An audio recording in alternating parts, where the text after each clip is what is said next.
ಬೆಂಗಳೂರಿನ ಜನಗಳ ಬಹಳ ವರ್ಷಗಳ ಒತ್ತಾಯ, ಮತ್ತೊಂದು ಕಡೆ ಸುಪ್ರೀಂ ಕೋರ್ಟ್ನ ಆದೇಶ, ಇವೆರಡರ ಹಿನ್ನೆಲೆಯಲ್ಲಿ ಬೆಂಗಳೂರಿನ ಕೆಲವು ರಸ್ತೆಗಳಲ್ಲಿ ಪಾದಾಚಾರಿ ಮಾರ್ಗ, ಫುಟ್ಪಾತ್ಗಳಲ್ಲಿ ಒತ್ತುವರಿಗಳನ್ನು ತೆರವು ಮಾಡತಕ್ಕಂತ ಕಾರ್ಯಾಚರಣೆ ಆರಂಭ ಆಗಿದೆ.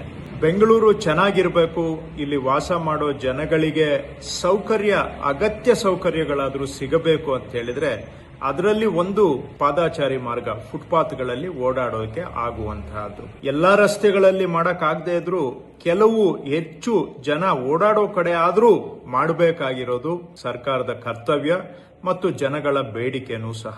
ಫುಟ್ಪಾತ್ ಅಲ್ಲಿ ಓಡಾಡೋದಕ್ಕೆ ಆಗೋದಿಲ್ಲ ಅಂತ ಹೇಳಿದ್ರೆ ಜನ ಅನಿವಾರ್ಯವಾಗಿ ರೋಡ್ಗೆ ಬರ್ತಾರೆ. ರೋಡ್ ಅಲ್ಲಿ ಓಡಾಡುವಾಗ ಯಾವುದೋ ಗಾಡಿ ಟಚ್ ಆದ್ರೆ ಸಾಕು ಅಥವಾ ಗುದ್ದಿದ್ರೆ ಪ್ರಾಣನೂ ಹೋಗ್ಬಹುದು, ಕೈ ಕಾಲು ಮುರ್ಕೊಳ್ಬಹುದು.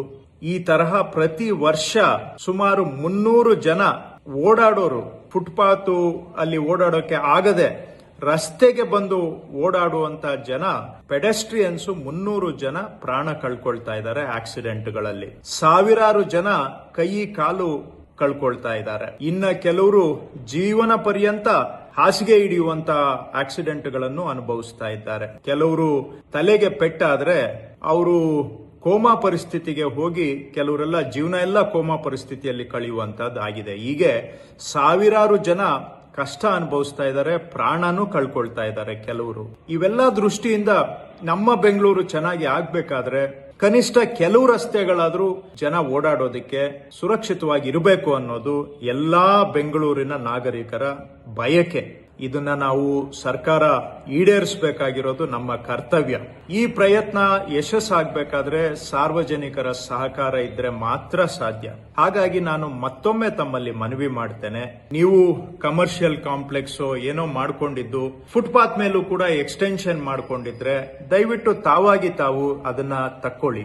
ಅಂಗಡಿಗಳನ್ನ ಇಟ್ಕೊಂಡಿದ್ದು ಅಂಗಡಿಯಿಂದ ಮುಂದೆ ಬಂದು ಫುಟ್ಪಾತ್ ಮೇಲೂ ನೀವು ಎಕ್ಸ್ಟೆನ್ಷನ್ ಮಾಡ್ಕೊಂಡಿದ್ರೆ ದಯವಿಟ್ಟು ನೀವು ಅದನ್ನ ತಕ್ಕೊಂಡು ಜನ ಓಡಾಡೋದಕ್ಕೆ ಬಿಡಿ. ಅಥವಾ ಫುಟ್ಪಾತ್ ಅಲ್ಲಿ ನೀವು ವ್ಯಾಪಾರ ಮಾಡ್ತಾ ಇದ್ರೆ ಮೇನ್ ರೋಡ್ಗಳು ಬಿಟ್ಟು ಬೇರೆ ರೋಡ್ಗೆ ಸ್ಥಳಾಂತರ ಮಾಡಿ ನೀವು ಅಲ್ಲಿ ವ್ಯಾಪಾರ ಮಾಡಿಕೊಂಡು ಜೀವನ ಮಾಡಿ. ನಾವು ಯಾರ ಜೀವನಕ್ಕೂ ಕೂಡ ತೊಂದರೆ ಮಾಡುವ ಉದ್ದೇಶ ಇಲ್ಲ. ಆದ್ರೆ ಜನ ಓಡಾಡೋದಕ್ಕೆ ಆಗದೆ ಪ್ರಾಣ ಕಳ್ಕೊಳ್ತಾ ಇದ್ರೆ ಅದನ್ನ ನೋಡ್ಕೊಂಡು ಸುಮ್ಮನೆ ಇರೋದಕ್ಕೂ ಕೂಡ ಸರ್ಕಾರಕ್ಕೆ ಸಾಧ್ಯ ಆಗೋದಿಲ್ಲ. ಹಾಗಾಗಿ ನೀವು ವ್ಯಾಪಾರ ಮಾಡ್ತಾ ಇದ್ದೀರಾ ಫುಟ್ಪಾತ್ ಮೇಲೆ ಅಂತ ಹೇಳಿದ್ರೆ ನಾವು ಕ್ಲಿಯರ್ ಮಾಡ್ತಾ ಇರೋದು ಬರೀ 20% ರಸ್ತೆಗಳು. ಇನ್ನೂ 80% ರಸ್ತೆ ಇದೆ, ಅಲ್ಲಿ ತಾವು ವ್ಯಾಪಾರ ಮಾಡ್ಕೊಂಡು ಜೀವನ ಮಾಡಬಹುದು.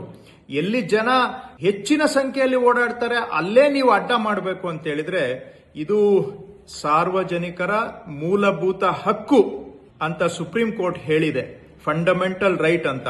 ಆ ಫಂಡಮೆಂಟಲ್ ರೈಟ್ ಅನ್ನ ನೀವು ವೈಲೇಟ್ ಮಾಡಕ್ಕಾಗಲ್ಲ, ನಾನು ವೈಲೇಟ್ ಮಾಡಕ್ಕಾಗೋದಿಲ್ಲ. ಅದನ್ನ ಗೌರವಿಸಬೇಕಾಗುತ್ತೆ ನಾವೆಲ್ಲರೂ ಕೂಡ. ಹಾಗಾಗಿ ಇದು ಬೆಂಗಳೂರು ಚೆನ್ನಾಗಿರ್ಬೇಕು ಅಂತ, ಬೆಂಗಳೂರು ಸುಧಾರಣೆ ಆಗಬೇಕು ಅಂತ ನಾವು ಮಾಡ್ತಾ ಇರುವಂತಹ ಪ್ರಯತ್ನ. ಈ ಪ್ರಯತ್ನ ನೀವು ಸಹ ಕೈ ಜೋಡಿಸಬೇಕು, ಸಹಕಾರ ಕೊಡಬೇಕು. ನಾವು ಕೂಡಿ ಪ್ರಯತ್ನ ಮಾಡಿದ್ರೆ ಮಾತ್ರ ಬೆಂಗಳೂರಿನ ಸುಧಾರಣೆ ಸಾಧ್ಯ. ಧನ್ಯವಾದ.